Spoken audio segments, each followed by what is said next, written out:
everybody, Shane here, Shoebox Legends. Thanks for joining me today for a video on a trio of all-time great players that are linked together on a timeline in a way that I think is really unique and that I appreciate so much.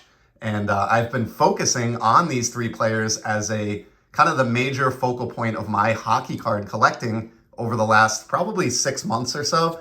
And I have the results of that to go over today on video and talk a little bit about these three greats who, even if you're not a fan of the game of hockey, just as a fan of sports in general, these are three names that you should know.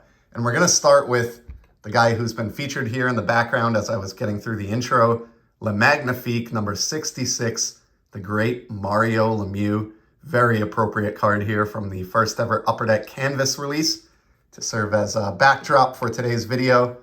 And Mario began his NHL career all the way back in the 1984-85 season, so 40 years ago, hard to believe. And his first cards came in the following year, the 1985-86 O-Pee-Chee and Topps set. And I finally scored an O-Pee-Chee card this winter that I've always wanted, never had it in graded format before. Check this one out. It's the 84-85 Rookie Scoring Leaders card of Lemieux from 85-86 O-Pee-Chee, and just a gorgeous copy. I love how this looks in the SGC slab. Nice 8.5 and just amazing centering, which is tough on a lot of 80s hockey releases. This card included, and a great photograph there of Mario. He has a base rookie card in this set as well, but I really love this Rookie Scoring Leaders. If we look at the back, he scored 100 points as a 19-year-old player in 84-85. And so I think, you know, this card is just beyond cool. It signifies kind of the beginning of his career. And as most hockey fans know, he went on to become one of the all-time greats and kind of the ultimate what-if question in terms of, had he not faced, you know, injury and illness and other things, what could he have possibly put up in terms of career numbers? We'll never know, of course, but I think everybody agrees he is easily one of the best players ever to lace up a pair of skates. I'm certainly in that camp. And so I've been adding some more Mario Lemieux to my collection over the last few months. And he stuck with the team throughout the 80s and into the early 90s. Here's a late 80s card of his.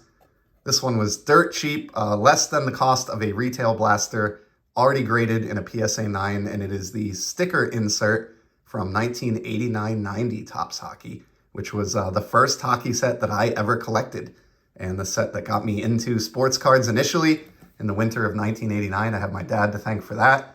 And this is a really, really nice copy of this Super Mario.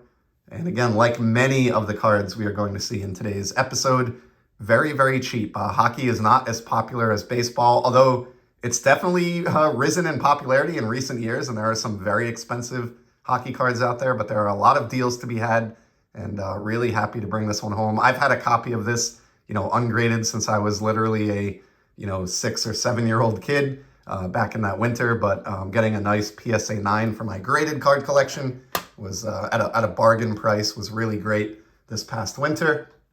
And then Mario, of course, played into the 90s, into the mid-90s, and I recently got a beautiful insert of his from Donruss Elite 1993. Baseball fans will definitely recognize the Donruss Elite Series inserts as being highly sought after. One of the best inserts created in the 90s, if you ask me. They existed in hockey as well. So we had these 93s, and then they also did them, I know, in 94 and I think 95 and beyond. So there are a few different versions of these, but this 1993 is the first. And as is always the case with these, serial numbered to 10,000. And I know how silly that sounds, but again, anyone who tries to collect these cards nowadays, 30 plus years in the rearview mirror, you know how difficult they can be. And I got a real steal on this PSA 9 Mario Lemieux. I don't understand why he doesn't get a little bit more hobby respect pricing wise, but I'm happy to take advantage of the fact that he doesn't and add that epic 90s card to my collection. So I want to move on now to the second of three players that I want to cover in today's video. And while Lemieux began having, you know, individual success immediately as a player, as evidenced by his 100-point rookie season as a teenager, the team itself wasn't always that successful in his early years throughout the 80s. But a game-changing moment for the franchise occurred when they drafted the great Jaromir Jagr as their first-round pick in 1990. And we got this amazing score rookie card here of Jaromir, who's the second player that I'm going to focus on in today's trio, today's March of the Penguins. And this rookie card is definitely fondly remembered by some of us who collected in 1990, but at the same time, I totally get that it's sort of an ugly photo there, draft day photo of Jaromir with a baseball cap sitting atop all that fluff and awkward shirt and tie. And there are two versions of this score rookie that exist, and I now own them both. You have the standard one on the left and then the Canadian version on the right. The fronts, you really can't discern any difference at all other than the score logo being in red on the Canadian in the upper right and blue in the upper right on this card. And one thing I want to point out, I think most people know this about 1990 score that I loved about their design. The lines on the side of the card mimic the lines on the hockey rink. So you have your two blue lines there denoting the defensive zones. You got your red line at center and then your goal lines on the two ends of the card. And I always thought that was a really creative approach by Score in their inaugural hockey set. And not everybody got Jaromir Jagr cards in their 1990 release. So props to Score for getting this first round draft pick card in. It may not be the most aesthetically pleasing Jaromir Jagr card you've ever seen, but just a cool card nonetheless. And you can see on the Canadian version, we have some French language in the second paragraph there. So that's another way you can tell these apart. And these are, 1990 was the boom era or the junk wax era for hockey cards, just like it was in all sports. And so these Jaromir Jagr cards are dirt cheap, his rookie cards. You can buy these for pocket change or $1 if you just want ungraded copies. I decided this past winter to really finally make a list and go out there and get any of his rookies that I didn't have in PSA slabs. I just love PSA graded cards. It's just who I am as a collector. But again, depending on your preference, you can get these cheap. But even PSA graded in a 9, I think all of these rookies that we're going to see today of Jagr were $25 or less. So again, we're talking the cost of a retail blaster of 2024 Topps, and you can get one of the greatest hockey players to ever lace up skates. So there's the two Score rookies. And there's one other Score card. While the photograph wasn't that great on the standard Score rookie, they put out a rookie traded box set, which was one of those like 100 card little box set releases. And there was a Jagr card in there with an action photo that is a much cooler card. You can see here the goal lines and the design on the top and bottom of the card are yellow instead of red on the base set. And you get that great action image of Jaromir with the puck. Here's a look at the back of that one as well. Nice photograph of his famed mullet.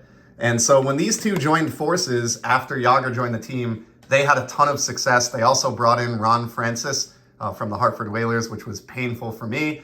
And they went on to win consecutive Stanley Cups back-to-back in the early 90s for the city of Pittsburgh. Here are the next two Jagr rookies while I continue chatting. The Upper Deck rookie card. This is one I've shown before. And again, two versions of this. You have the standard version on the left and the French version on the right. It's exactly what it sounds like.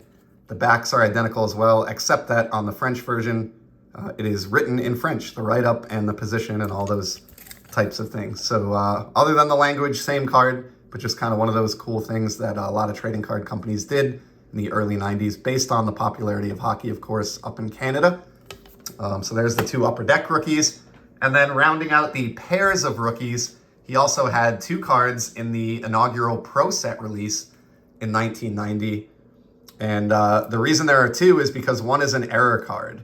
You can see the one on the left says stat header line with stats, and the one on the right says the stat header is not lined up. So what does that mean?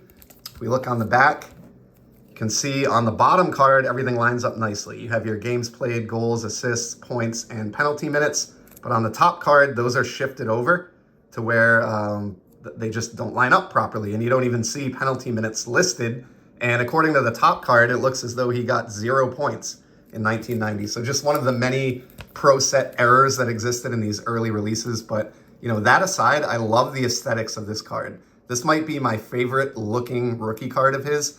I love the team color match and the design. Great photograph there. And again, these two were scooped up for under $20 a piece in a PSA 9, matching PSA 9. Let's put up one of those in the background here. And then I have one more Jagr before we move on to the final player. And it's the card that most collectors desired, I'd say more than any other Jagr rookie in 1990.